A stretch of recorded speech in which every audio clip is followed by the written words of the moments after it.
Après cette année 2020 rythmée à la crise sanitaire, après ce début d'année 2021 euh, qui, qui s'annonce haut en couleur, on a du mal à s'imaginer un futur dans lequel on a envie de vivre. On a du mal à imaginer quelque chose de chatoyant. On se demande quand est-ce que ces crises vont s'arrêter. Et justement, aujourd'hui, je reçois Daniel Kaplan, qui est, entre autres, le fondateur de l'Université de la Pluralité, qui est un projet de réseau mondial consacré aux imaginaires du futur. Il a été, avant ça, le délégué général de la Fondation Internet Nouvelle Génération, et c'est quelqu'un qui a beaucoup œuvré dans le numérique de manière générale, et donc désormais il s'intéresse aux imaginaires.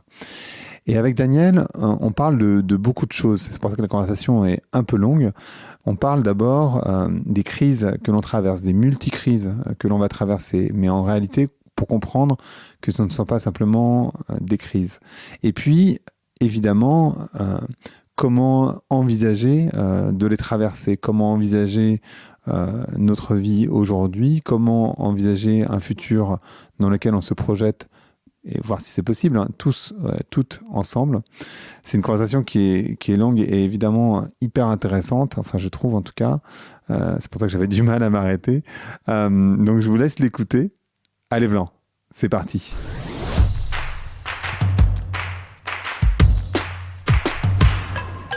Donc bonjour à toutes et bonjour à tous. Bonjour Daniel. Bonjour. Vous allez bien ? Très bien. On va parler aujourd'hui de crise systémique. On va parler de la manière dont on est en train d'évoluer, mais on va aussi parler du futur. J'aimerais comprendre, pour vous, donc là on est tout début 2021, comment vous avez vécu cette année 2020 et cette crise sanitaire ? D'abord, tout en travaillant sur le futur, je l'ai vécu comme tout le monde, hein, donc comme malgré tout un événement non anticipé, inattendu, inattendu y compris dans sa longueur, c'est-à-dire que voilà, l'idée du cloisonnement du tiers de l'humanité, c'était déjà une idée surprenante, aussi soudaine. L'idée que un an plus tard, ça continue vraisemblablement, en est une autre, en tout cas. Après, pour être honnête, c'est une année... Ça s'est avéré être une bonne année pour le travail que je faisais, pour le développement du réseau Université de la Pluralité, alors qui est tellement petit qu'il pouvait difficilement souffrir d'une crise, puisqu'il n'y avait pas d'acquis, mais en fait, on s'est... Tout en ayant, comme tout le monde, marre des visioconférences, on s'est quand même amusé à inventer toutes sortes de formats. On a fait des ateliers de collecte de morceaux d'imaginaire, on a fait des ateliers d'écriture passionnants avec des écrivains, des écrivaines de science-fiction et des gens qui n'en avaient pas du tout l'expérience dans le cadre de projets. On a inventé une formule de publication faite de briquet de broc avec des contributions venues du monde entier. Donc, bon, c'est pas pour ça qu'on a envie que ça dure. Et puis après, c'est aussi une année dont j'avais lu des bouts dans pas mal de romans de science-fiction. J'en ai plus forcément les titres ici.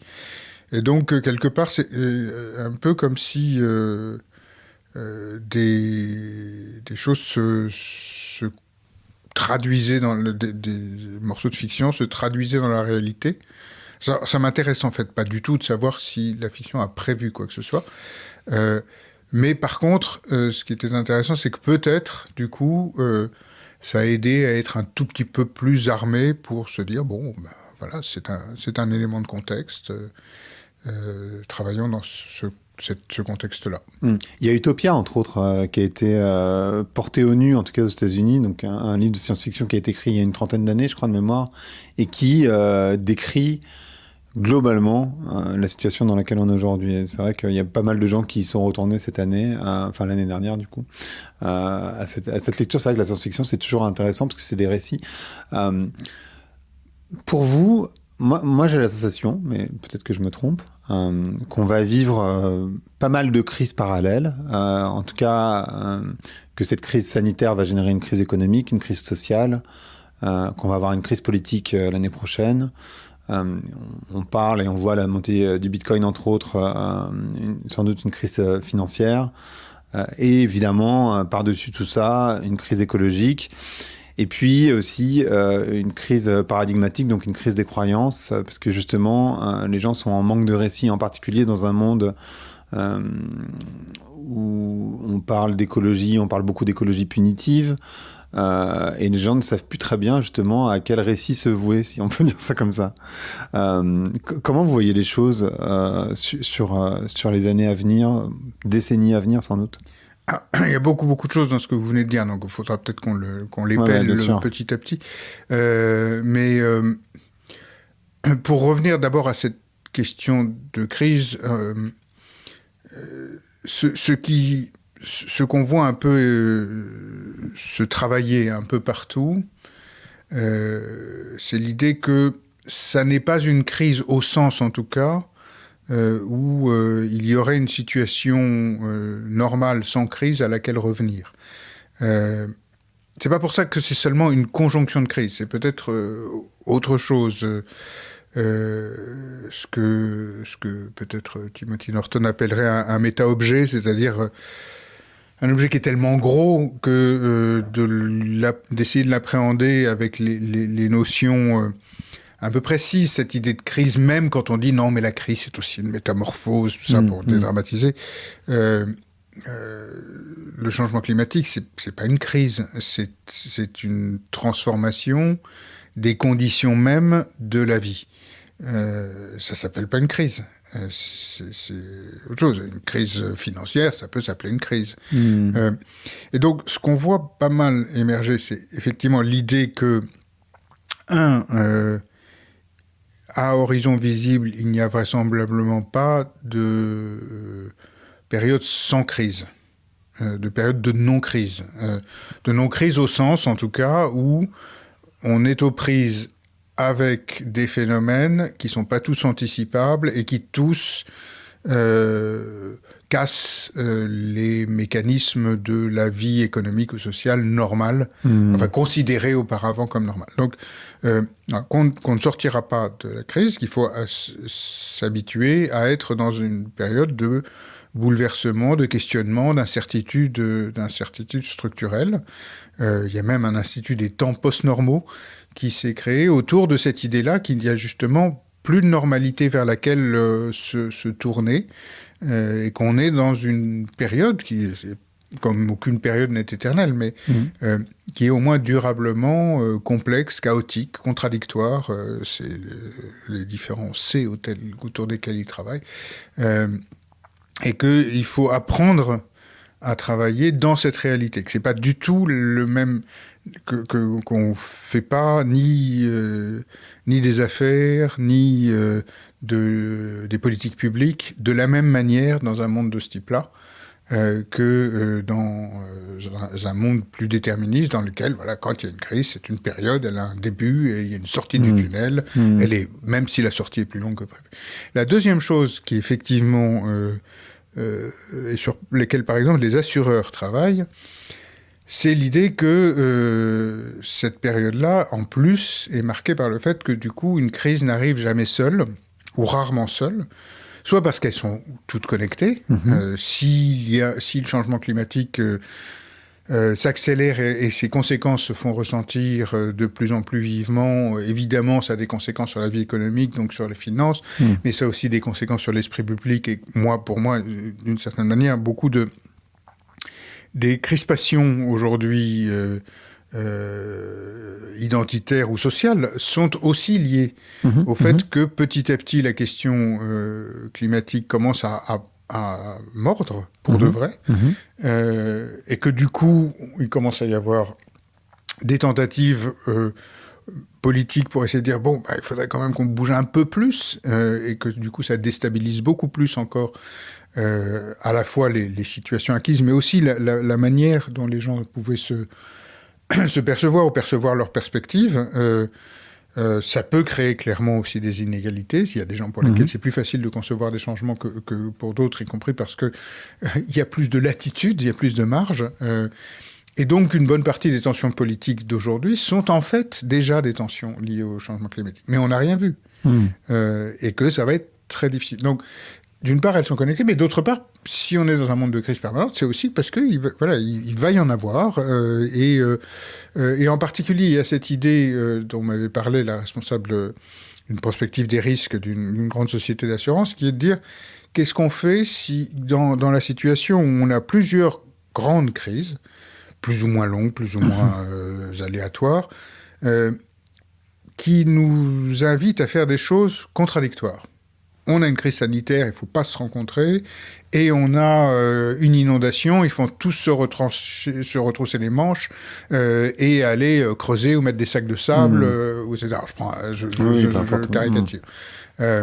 Et donc, petit à petit, il faut faire ça et son contraire. Comment on fait ça? Et puis plus profondément, est-ce qu'on est... C'était le patron d'AXA qui a posé la question à un moment, mais ils se posent tous la question.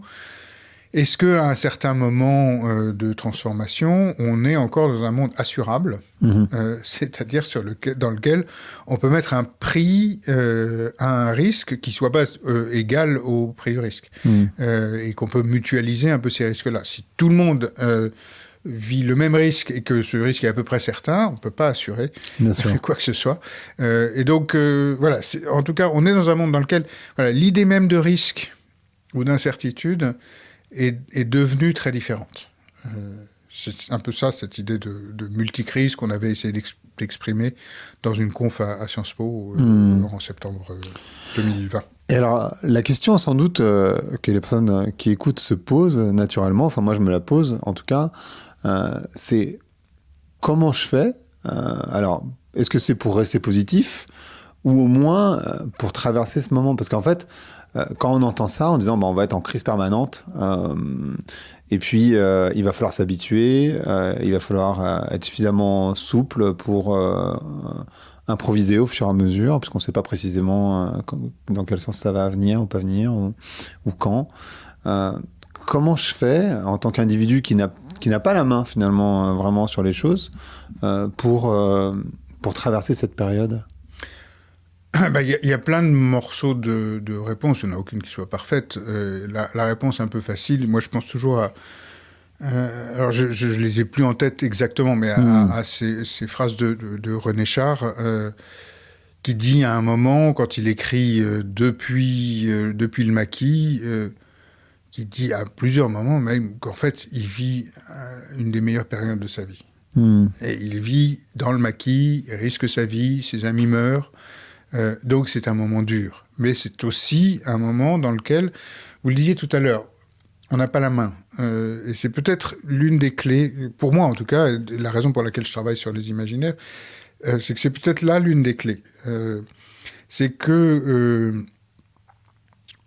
on n'a pas la main au sens, non pas seulement au sens où on ne peut pas anticiper et savoir ce qu'il va se passer, parce qu'après tout, c'est quand même une expérience courante de la vie, ne pas savoir ce qu'il va se passer. Alors, on est dans une plus ou moins bonne position pour le vivre, et on a eu des systèmes qui peut-être vont être déstabilisés, qui ont fait aussi qu'on pouvait plus ou moins facilement accueillir de l'incertitude. Et évidemment, ces systèmes ne sont pas accessibles à tout le monde dans le monde entier, mais... En revanche, ce qu'on a largement fait, c'est qu'on a externalisé les capacités d'action. C'est dans l'État, c'est dans les organismes sociaux, c'est dans les entreprises, c'est dans la technologie. Et donc, finalement, devant cette incertitude, moi, personnellement, et même devant mon insatisfaction vis-à-vis de l'état du monde, etc., moi, personnellement, je peux avoir le sentiment que je ne peux pas faire grand-chose, de toute façon. Et que si je fais des choses vis-à-vis de ma consommation, de mes modes de vie, de toute façon, ça ne fait pas grand-chose, ça ne change rien. C'est une goutte d'eau, et puis c'est très difficile parce que le monde fonctionne comme il fonctionne, et donc si je n'ai pas de voiture et que je suis à la campagne, il faut que je mange, etc. etc. Donc, la clé, c'est justement pas que les choses soient incertaines, parce qu'en fait, elles l'ont toujours été. Elles le sont peut-être un peu plus, mais elles le sont un peu plus, et nous, on est moins résilients, au sens, dans cette capacité, où on est plus fragile au sens de ce travail de... comment il s'appelle, Nassim... ça me reviendra, J'ai pas. sur l'auteur du Cygne Noir, Oui, d'accord. et dont le bouquin suivant s'appelle Antifragile, et qui dit comment, en faisant l'hypothèse que justement, on va vers un monde, on est dans un monde dans lequel il y a plus d'incertitudes, il y a plus de chocs, il y a plus de changements, et qu'on ne sait pas l'anticiper. Comment on est dans une situation, non pas seulement de vivre ça le moins mal possible, il y a la résilience dans laquelle on se reconstruit comme avant. Mais ça, c'est pas une bonne ressource, puisque si on se reconstruit comme avant, on reste... Mais il y a la résilience dans le sens où on peut prendre ces événements et vivre avec, et même, comme René Char, quelque part, les vivre aussi comme une aventure, comme quelque chose dans le... Donc, je pense que c'est vraiment une des clés. Et pour moi, la clé, c'est justement que les personnes puissent non pas seulement adapter leur comportement, etc., mais commencer à retrouver le sentiment qu'ils peuvent être des acteurs de la construction de leur futur à eux, et même du futur de trucs qui tournent autour d'eux. Et c'est actuellement, pour moi, ce qui manque le plus. Mais alors, justement, quand on parle d'imaginaire, des imaginaires, on va expliquer pourquoi il y a des pluriels. Ce que je disais tout à l'heure, c'est que je vois, vous venez du digital, enfin vous connaissez super bien Internet, le numérique et toute cette industrie. Je vois des Elon Musk qui vous parlent de Hyperloop, donc un train qui va à X milliers de kilomètres. Je vois des startups qui continuent à créer des produits dont pas grand monde a besoin, avec bien sûr toujours ce petit penchant, ce petit pendant écologique où on va faire de la compensation XY, évidemment. C'est la période, mais enfin, on est quand même loin. Et en fait, donc je vois ce monde-là, donc qui trace sa route, la 5G, les écrans toujours plus grands, les téléphones toujours avec toujours plus de fonctionnalités, etc., etc. Donc ce chemin-là qui est très clair pour tout le monde, je crois. Et puis de l'autre côté, on voit un chemin de sobriété très forte. C'est très étonnant. Ce que je voulais comprendre, c'est vous, comment vous voyez cette enfin pas ces personnes, mais plutôt ce chemin d'innovation technologique permanent dans la réalité du monde de 2021. En fait, vous venez de décrire ce que moi j'appelle les deux no future contemporains, qui sont d'un côté l'effondrement, l'idée d'effondrement, qui n'est pas forcément une idée absurde, mais l'autre non plus en réalité, mais qui est une idée derrière laquelle c'est très difficile de se projeter vers un futur et d'essayer de construire. Et en fait, l'idée d'une croissance technologique permanente, c'est aussi une idée qui mène assez logiquement à ce qui s'appelle, de manière intéressante d'ailleurs, la singularité technologique. La singularité, c'est décrit comme le point au-delà duquel, alors il y a plusieurs manières de le dire, mais enfin, pour le dire comme ça, au-delà duquel la capacité de raisonnement des machines dépasse non seulement la nôtre, mais dépasse notre capacité à la comprendre, et en plus que la croissance de cette capacité est tellement rapide que de toute façon, il n'y a plus vraiment de moyen pour nous de contrôler nos créations machiniques. Et donc, on est dépassé. Mais ce qui est intéressant, c'est qu'une singularité en maths en physique, c'est en fait un point au-delà duquel les lois qu'on connaît dans notre univers fonctionnent plus. Et on ne sait plus dire ce qui se passe de l'autre côté. Donc, pour moi, l'effondrement est une singularité comme la singularité technologique. Et de l'autre côté, c'est pas nos manières habituelles de réfléchir qui peuvent s'exprimer. Si on a envie de passer de l'autre côté, pour se dire, ok, bon, d'accord, ça va se passer ça, mais qu'est-ce qui peut se passer après? Dans l'hypothèse où on n'est pas tous morts, ou même peut-être, on n'est peut-être pas morts du tout, okay, il se passe quoi après? Et comment est-ce que justement, je peux faire autre chose que subir l'un de ces deux avenirs-là et retrouver une capacité de projection, une capacité donc de conception, une capacité dans laquelle je peux et on peut se sentir acteur. Et il n'y a que l'imaginaire pour le faire. Parce que justement, les lois qu'on connaît aujourd'hui, économiques, juridiques, physiques, etc., ne marchent plus de l'autre côté. On est dans un autre paradigme pour de vrai, au sens épistémologique du terme. Le premier saut qu'on peut faire, il est imaginaire.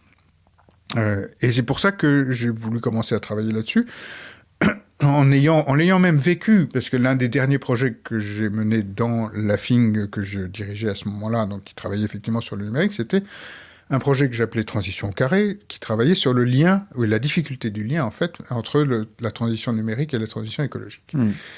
Et où on s'est aperçu qu'on a eu besoin de 18 mois pour faire vraiment qu'existe un échange entre des gens bien intentionnés des deux côtés, qui venaient du numérique, et des gens qui venaient de l'écologie, qui pouvaient utiliser les mêmes mots pour dire des choses complètement différentes, qui ne se comprenaient pas, qui n'arrivaient pas à comprendre les motivations, le sens de ce que disait l'autre, et donc qui effectivement se disaient « toi t'es un technophobe, toi t'es un technosolutionniste ».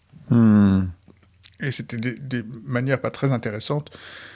Et en fait, à un moment, je me suis dit, c'est une question d'imaginaire, là au sens, pas seulement d'imagination, de raconter des histoires, du système de création de sens.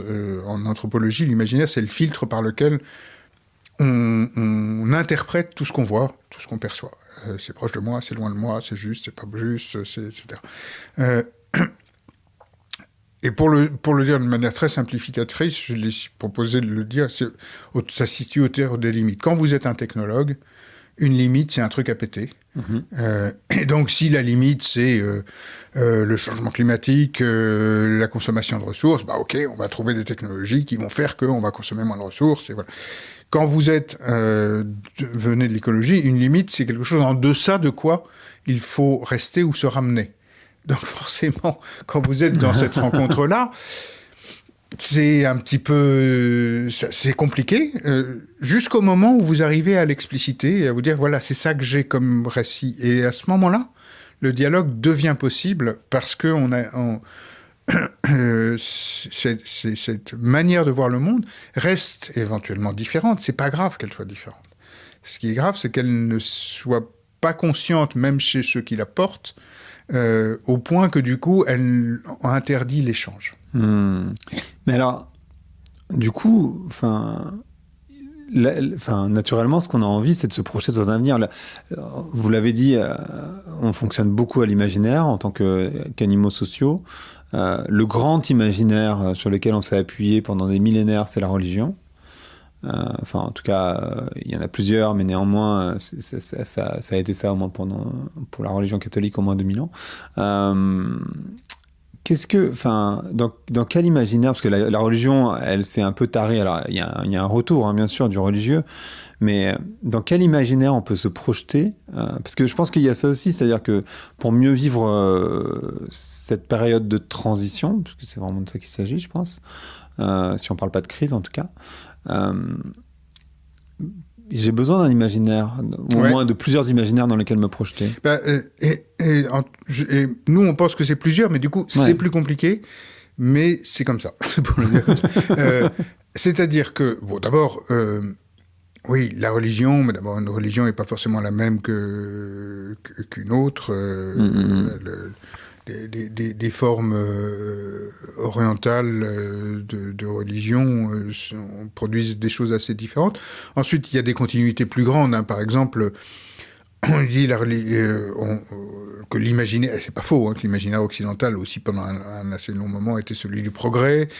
Et on va attribuer la faute à Descartes qui a parlé de l'homme maître et possesseur de la nature. C'est au verset 28 de la Genèse, dans lequel Dieu, ayant créé l'homme et la femme, leur donne la terre et les animaux, etc., pour qu'ils les soumettent.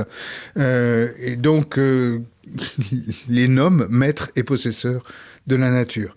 Et donc, et ce qui est intéressant, justement, c'est que déjà, ça nous dit en effet que l'imaginaire est fondateur, et que l'imaginaire, c'est pas juste un truc comme ça dans l'éther. L'imaginaire produit un cadre d'action. Et donc, deux paragraphes, de la Genèse produisent pas, c'est pas comme si c'était pas avant, puisqu'il a bien fallu que quelqu'un l'écrive, mais exprime et légitime une posture des humains occidentaux vis-à-vis du reste du vivant, qui est largement la posture face à laquelle on a aujourd'hui un problème majeur, c'est qu'on s'aperçoit qu'en fait, on est aussi dépendant d'eux que de nous, puisqu'on les a rendus largement dépendants de nous, et que donc, si on ne change pas ça, en fait, on est en train d'endommager les conditions de survie de tout le monde, y compris les nôtres. Sauf dans une vision qui est une espèce de pointe avancée de la vision moderne, qui est la vision de la singularité technologique, des technologies exponentielles qui résolvent tous les problèmes, qui est la vision transhumaniste, et je ne le présente pas du tout d'une manière morale, qui est une vision dans laquelle on arrive par la technique à mettre en coupe réglée l'ensemble des interactions et des micro-interactions qui font que le monde d'aujourd'hui est un monde équilibré, et dont on se rend compte à quel point, tous les jours, voilà, l'interaction des champignons avec les arbres, l'interaction des bactéries qu'on a dans l'estomac avec notre cerveau, l'interaction, etc. Ok, on a tout reproduit par la technologie, ce qui est évidemment un projet qui ne tient pas, mais qui, voilà, on est obligé, si on veut aller au bout de ce récit-là, de le produire. Donc, on n'a jamais eu un seul récit, et les moments où on a pu avoir l'impression qu'on allait vers un seul récit ne sont pas les meilleurs moments de l'histoire non plus. Ça a été quand même voilà, les grands moments de la domination des grandes religions, la religion... les religions chrétiennes ont été aussi les religions des colonisateurs, et l'une des façons pour un colonisateur de se sentir bien vis-à-vis de ce qu'il faisait subir aux colonisés, c'était de dire qu'il les civilisait et qu'il les christianisait quand même. Donc, faut pas qu'on oublie ça, mais ça a été aussi évidemment les avenirs radieux, communistes ou nationaux-socialistes, et peut-être l'avenir radieux du progrès. Donc, on sent bien que le grand imaginaire qui est juste à consommer, il est là, t'as qu'à y adhérer, c'est bon, tu seras avec tous les autres, ce qui était chouette, hein, il y avait un côté comme ça. Être communiste en France dans les années 50-60, c'était vivre avec une communauté quand même. Hein, Bien sûr. Mais ce sera plus comme ça. Et c'est pas que dommage. Et où donc la question, c'est déjà, est-ce que, indépendamment du fait que ce soit le même que le mien, est-ce que vous avez la capacité, vous, personnellement, ou vous en tant qu'entreprise, ou vous en tant que collectif, à vous projeter et à vous raconter ce que pourrait devenir le monde, ou votre vie, demain. Donc, est-ce que vous avez une capacité à trouver des récits, ou à les écrire, ou à y participer, ou à interagir avec, comme un bon bouquin qui a autant de lecteurs qui existe... qui a autant de versions que de lecteurs, parce que c'est le lecteur qui fait en partie, en tout cas, le livre ou le récit. Et donc, ce dont on a besoin aujourd'hui, c'est de l'interaction de chacune et chacun avec un ou des récits, qui aident à se figurer que les choses pourraient être différentes. C'est le point de départ sur lequel on ne peut pas bouger. Le fait que ce soit les mêmes n'a aucune importance, à mon avis. Mais est-ce que vraiment tout le monde peut se projeter dans un avenir et l'imaginer ? Enfin, j'ai la sensation que ça peut prendre des compétences, des qualités. Les gens, ils n'ont pas forcément le temps d'y réfléchir, en réalité. Non, mais c'est... en fait, on a tous un imaginaire. Bien sûr. On peut être tout à fait déshabitué de s'en servir, parce qu'on nous dit que ça sert à rien, parce qu'on dit quand même que là, maintenant, ce serait le moment d'être sérieux, ou parce qu'on nous a dit qu'on était nuls, ou parce que, effectivement, le présent est lourd et qu'on a un problème de fierté vis-à-vis de soi, etc. Mais il n'empêche qu'il a été construit à un moment, et que c'est un truc avec lequel on existe de toute façon. Donc, on a quelque chose qui nous dit ce qu'on est, ce qui est proche de nous, à quoi on appartient, les symboles qu'on reconnaît, etc. C'est là. Et donc, la première chose, dans les pratiques, dans les choses qu'on essaye de faire quand on travaille là, on a lancé des projets sur les futurs de mobilité, de l'entreprise, d'autres choses. La première des choses qu'on essaye de faire avec les gens avec lesquels on travaille, c'est de les reconnecter à leur imaginaire. C'est de leur dire, vous choisissez un truc que vous avez vu autour de vous, qui vient des arts, de la fiction, du jeu vidéo, de ce que vous voulez. Il n'y a pas de grande culture, de petite culture, etc. Vous venez avec quelque chose qui, pour vous, parle du futur, du truc dont on va parler. Et vous l'amenez, vous le partagez. On a créé un outil pour le faire, on a créé des méthodes en ligne pour le faire. C'est pour ça que c'était une année finalement assez marrante. Et en faisant ça, d'une part, on prend le pouls quelque part de ce qui se dit, ce qui se pense un petit peu là-dessus. Mais ce dont on s'est aperçu, c'est qu'effectivement, les gens, du coup, retrouvaient un petit bout de connexion avec justement ça, avec ce qui existe en deçà de leur conscience, de leur inquiétude ou de leur hyper-professionnalisme dans lequel toute forme de subjectivité a été évacuée pour dire non, voilà, c'est les indicateurs, c'est la performance qui compte.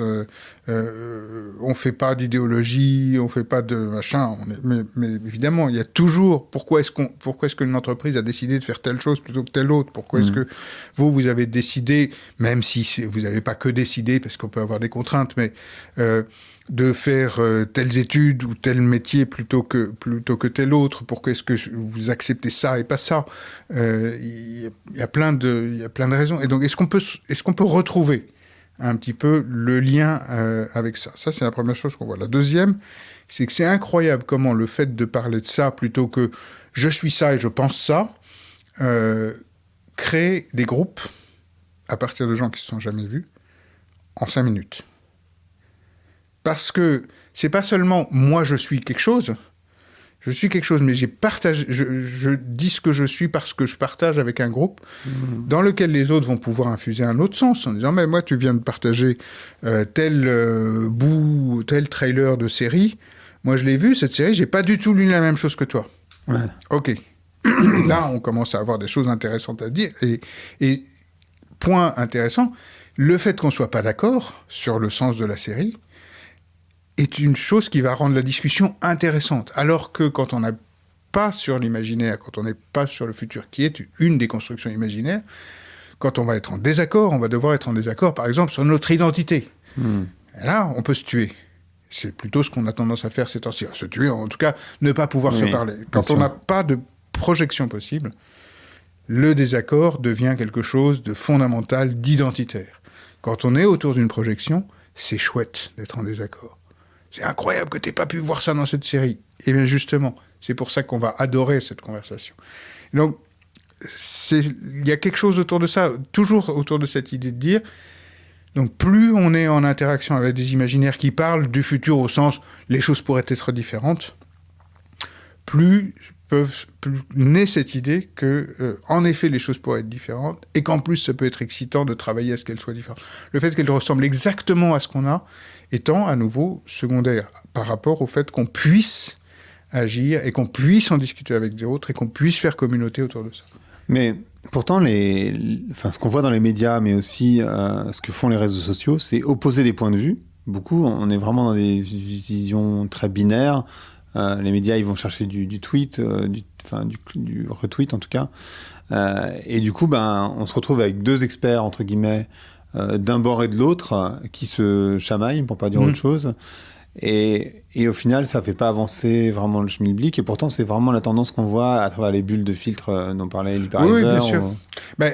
Pour moi, il y a peut-être un peu deux phénomènes. Il y a un phénomène qui est vraiment celui de cette tendance à dire on fait pas d'idéologie, on résout des problèmes. Moi, j'enseigne un petit peu à Sciences Po sur la question des technologies émergentes. Et une des choses que j'essaye d'aider mes étudiants et étudiantes à faire, c'est à se débarrasser de l'idée que la technologie sert à résoudre des problèmes. Je leur dis, dès que vous êtes sortis de ça de la tête, le monde devient beaucoup plus intéressant et beaucoup plus de choses deviennent explicables.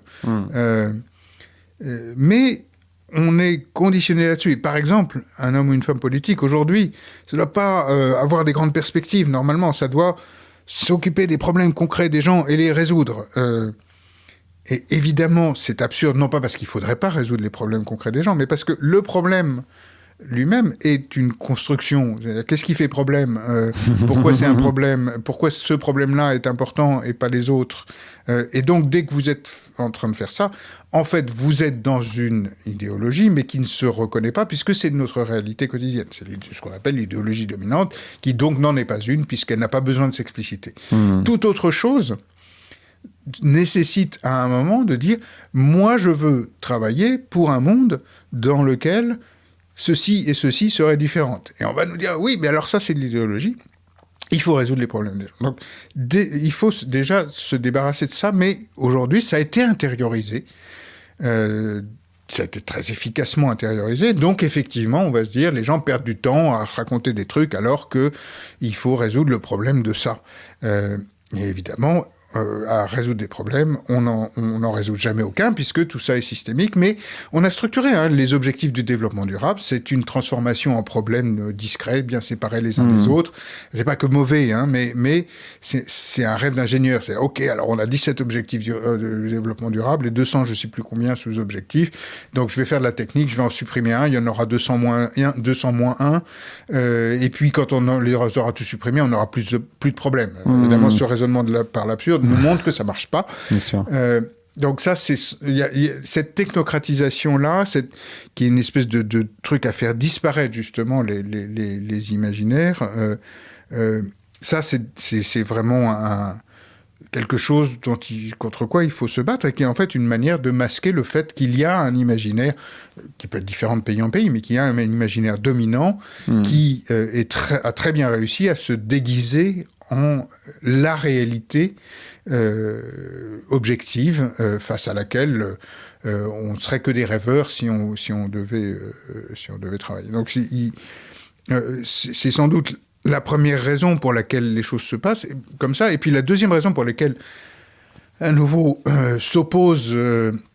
les choses s'opposent de manière aussi violente, c'est justement qu'il n'y a plus de perspective. Que si on ne considère pas qu'on pourrait vouloir que les choses soient différentes, alors à ce moment-là, on ne peut que opposer, comme dans ces espèces de débats totalement absurdes d'aujourd'hui, sur, à savoir si les profs de fac qui travaillent sur la différence et la pensée décoloniale sont des islamo-gauchistes, ou si, etc. C'est des débats de gens qui n'ont aucune capacité à se projeter sur quoi que ce soit, et donc il faut qu'ils trouvent des ennemis qui fabriquent artificiellement des identités.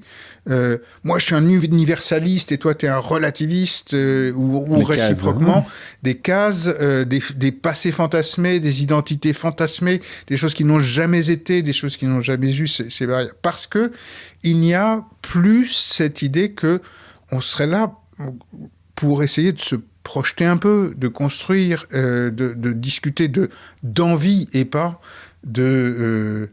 d'absolu. Et dès qu'on discute d'absolu, la seule vraie réponse, c'est de se bagarrer, c'est de se battre. Et c'est satisfaisant, et on peut... On le fait beaucoup. Voilà, on peut adorer avoir raison sans avancer sur quoi que ce soit. C'est très, très satisfaisant pour l'esprit. Mais au moins pour l'ego. Je sais pas pour l'esprit, mais... Oui, voilà, vous avez raison, je suis d'accord. Mais pour l'ego, ça marche pas mal d'avoir raison. Mais alors, du coup, j'ai l'impression que vous répondez pas précisément à la question de... du coup, c'est quoi les imaginaires vers lesquels on peut se projeter dans un monde où... admettons, on se dit, c'est pas le capitalisme, c'est pas le communisme, parce que le communisme, il est extrêmement productiviste.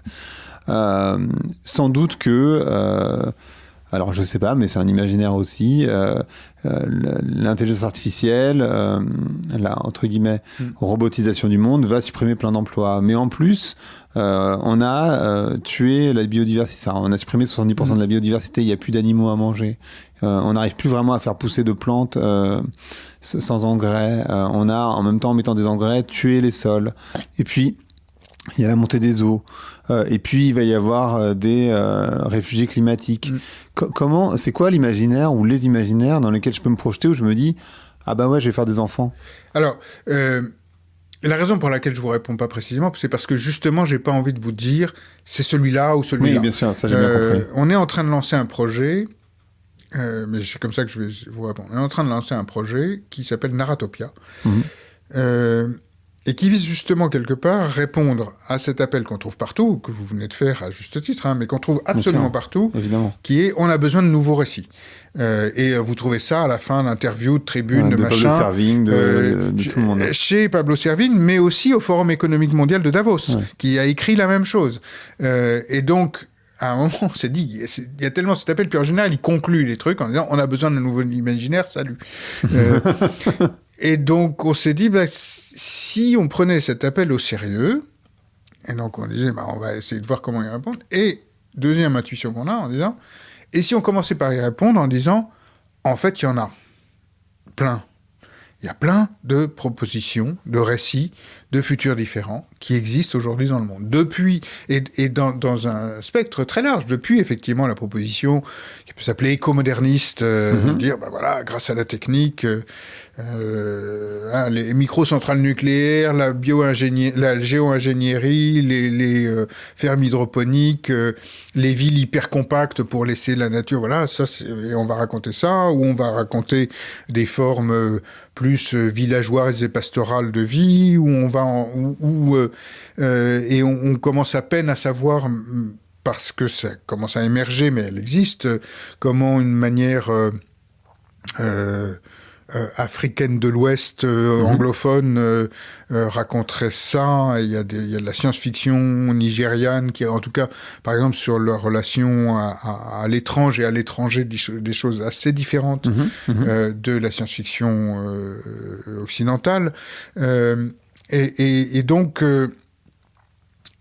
Narratopia, la première idée, c'est de se dire, allons chercher les centaines de récits existants, pas seulement d'ailleurs de science-fiction, je vous ai pris ces exemples-là, mais ça inclut des utopies, Afrotopia de Felwinsar, c'est une proposition d'une manière de voir le futur, issue de l'histoire, y compris de l'histoire longue de l'Afrique subsaharienne, qui est absolument passionnante, qui fait partie de ces récits de futur, etc. Et en faisant ça, on s'est dit, mais quels sont les récits qu'on prendrait et qu'on prendrait pas dans un truc comme ça. On a dit, c'est des récits de monde désirable, mais désirable, ça veut dire quoi? Est-ce qu'il y a un moment où le fait que moi je désire pas la même chose que vous, c'est déjà pas mal, mais est-ce qu'il y a un moment où quand même, là, non, par exemple. La suppression des Juifs, ou j'en sais rien, on pourrait se dire, il y a plein d'imaginaires. Hein, oui, c'est ça, oui, ce serait bien si effectivement on se débrouillait pour qu'il reste 10% de l'humanité, parce que là on aurait de la place, ou des trucs comme ça. Bon. Et on s'est dit, en fait, on a commencé à définir quelques critères, mais on va sans doute, ça va devenir aussi un sujet, parce que on en a parlé un peu partout dans le monde, dans notre réseau mondial, qui est mondial mais qui est petit, c'est quelques centaines de personnes un peu partout, et les gens ont commencé à nous dire, oui, mais justement, il faut qu'on discute de ça. Mais on a des bouts de critères. On a un premier qui dit, c'est quand même un futur soutenable au sens où on n'est pas trop nombreux à être morts, quoi. C'est quand même mieux. C'est une espèce de borne inférieure, c'est-à-dire, de toute façon, c'est un futur dans lequel on existe. Sinon, c'est pas la peine d'en parler. Puis on s'est dit quand même, il y a justement une question d'accueil. C'est que, vraisemblablement, on vit déjà pas les mêmes présents. Donc, il n'y a pas de raison qu'on vive les mêmes futurs. Et donc, il y a de la place pour plusieurs futurs. Et puis, on s'est dit, il est ouvert, c'est-à-dire, une des caractéristiques d'un futur désirable, c'est qu'on peut continuer de s'engueuler sur les futurs désirables. C'est justement l'inverse du futur unique, lequel, à un moment, miraculeusement, il faudrait qu'on soit tous d'accord pour aller tous dans le même sens, que tout soit mobilisé pour... Et même si c'est ce qui est nécessaire pour contrer le changement climatique, parce que le niveau de transformation nécessaire est absolument phénoménal. Eh bien, il ne faut pas... Et de toute façon, c'est pas qu'il faut pas, c'est qu'on ne pourra pas. Il n'est même pas imaginable, pour le coup, de l'obtenir en tombant tous d'accord et en allant tous systématiquement tout le temps dans le même sens. Et si c'était le cas, vraisemblablement, on serait quelques-uns à se dire « Putain, c'était mieux quand même quand on réchauffait la planète. » Tellement ce monde est oppressif. Donc c'est autre chose qui doit se passer. C'est que ça reste quelque chose d'humain, donc de bordélique, de divers, d'en création permanente. Donc, le récit du futur, c'est déjà le récit que vous, en tant que personne, êtes capable de formuler et être capable de discuter avec d'autres personnes en vous disant « mais ça serait mieux si ». Et c'est ceci qui sera libérateur plutôt qu'éventuellement le fond de ce récit-là, sachant que, par contre, c'est le fond du récit qui vous aura parlé, qui, moi, m'aura parlé différemment. Donc, c'est ça qu'on essaie de faire. Peut-être l'autre chose, quand même, c'est que quand on dit nouveau récit, on parle souvent, on anticipe souvent l'idée que ce soit un récit politique qui dise, voilà, il faut faire ça, il faut faire ci, il faut faire ça, etc. Alors, on voit bien que ce type de récit en surplomb, très rationaliste, il marche très bien pour nous dire ce qui ne va pas. On n'a pas besoin... la fiction peut nous aider à percevoir ce que serait l'effondrement, mais malgré tout, au fond, une partie quand même considérable de l'opinion et de la population a pu être convaincue par des arguments rationnels que le changement climatique était une réalité, que c'était une réalité extraordinairement dangereuse, que l'humain en était, l'activité humaine en était la source, et donc globalement, c'est assez bien accepté. Or, on voit bien que ça ne suffit pas à faire que quoi que ce soit change. Et là, il faut que quelque chose d'autre intervienne, qui est au-delà de la raison, qui est du côté des sens, du côté des émotions, du côté de la subjectivité. Donc, le récit, c'est pas seulement la liste des trucs à faire. Le récit, c'est quelque chose qui vous aide à vous projeter. C'est pour ça que moi, je parle qu'on est là pour multiplier les futurs pensables. C'est que si on n'est pas capable de se figurer au sens faire émerger l'image dans notre tête, l'acte d'imaginer, un monde dans lequel un certain nombre de choses seraient fondamentalement différentes, et de se dire « mais je pourrais être dedans, et je pourrais m'imaginer dedans », si ceci n'existe pas, il n'y aura pas de changement non subi. Alors en fait, je vais dire deux choses qui s'opposent, et en même temps, c'est ça qui est intéressant. Comme je le fais aussi. La première, c'est que bien sûr qu'on ne peut pas avoir des imaginaires identiques parce qu'on a des éthiques différentes, déjà entre l'Asie, les États-Unis, l'Europe, l'Afrique, le continent africain, le continent australien, enfin l'Océanie. Il y a des imaginaires différents, donc nécessairement on va dans des endroits différents.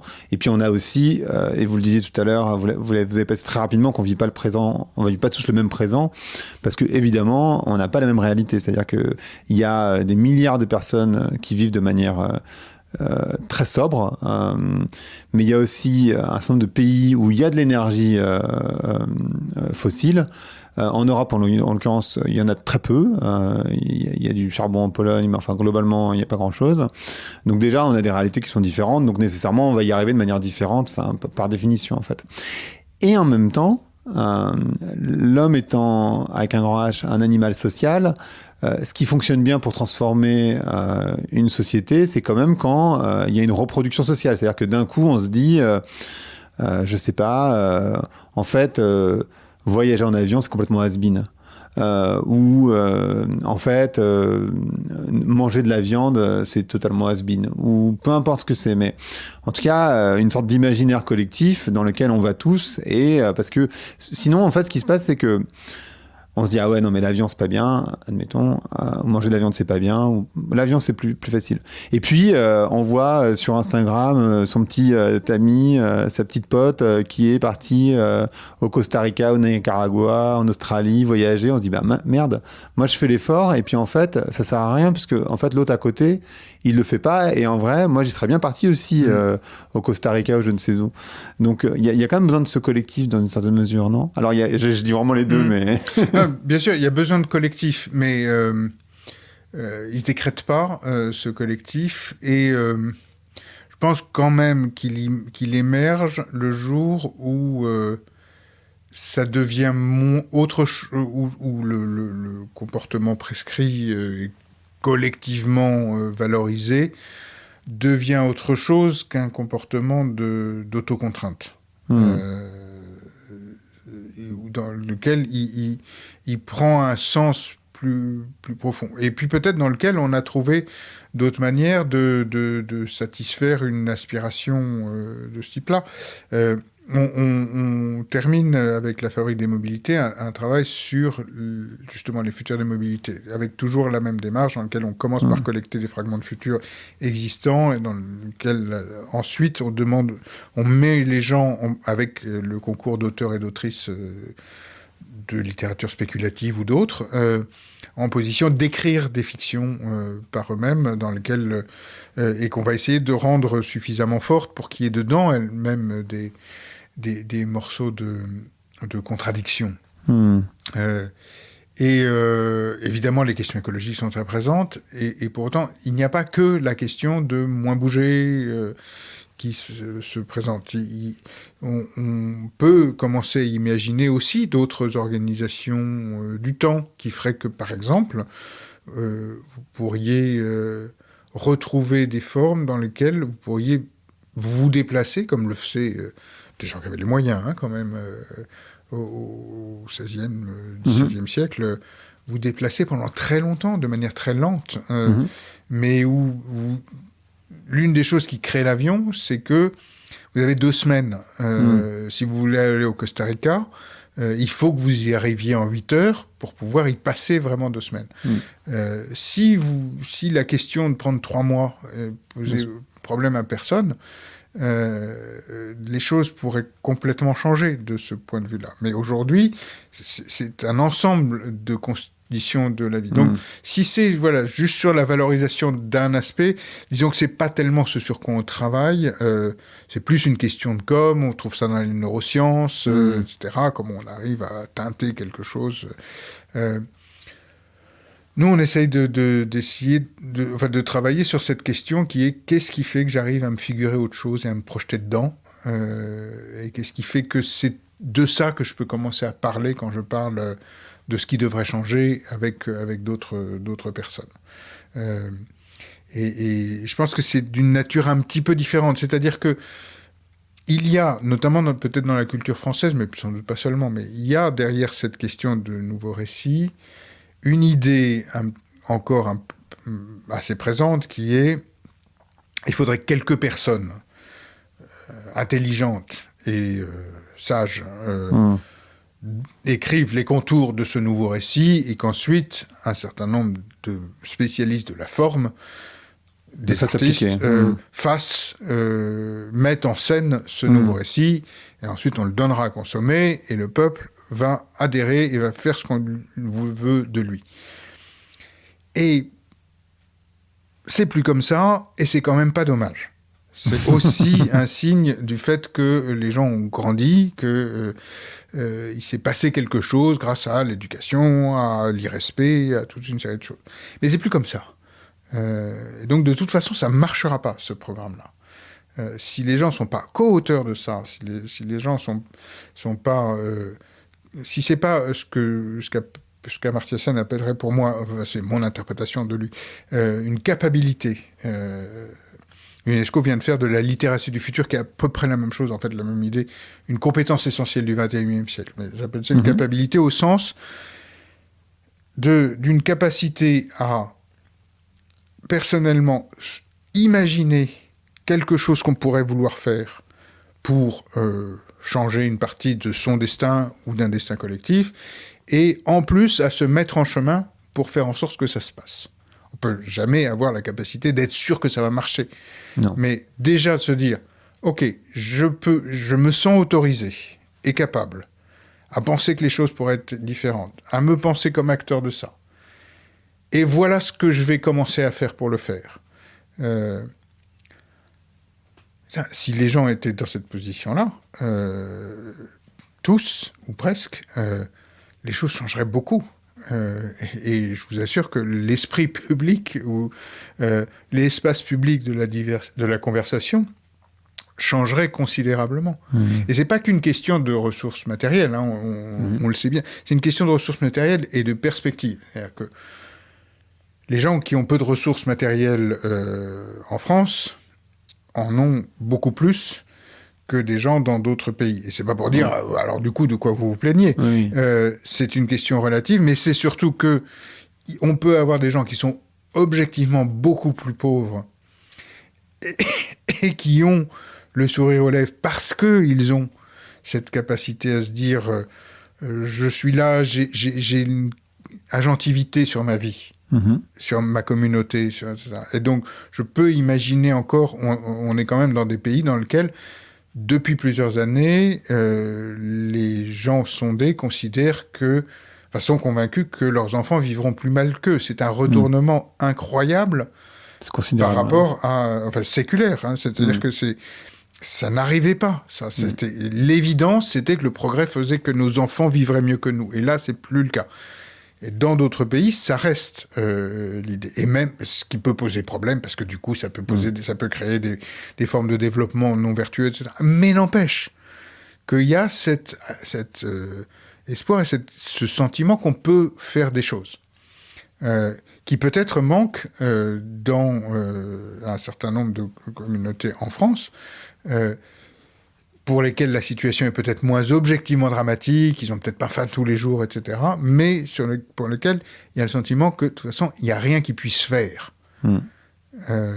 Et ça, c'est horrible comme situation. Et forcément, on se ratatine. Ou bien on enrage.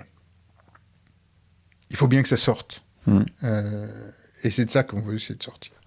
Il y a d'ailleurs un projet magnifique autour de ça qui est porté par un jeune designer qui s'appelle Makan Fofana, qui s'appelle La banlieue du Turfu, dans lequel justement lui-même aussi dit mais j'en ai marre, il en vient, et j'en ai marre qu'on me dise tout le temps que quand on vient de banlieue, la seule chose qu'on puisse faire, c'est répondre aux problèmes de la banlieue.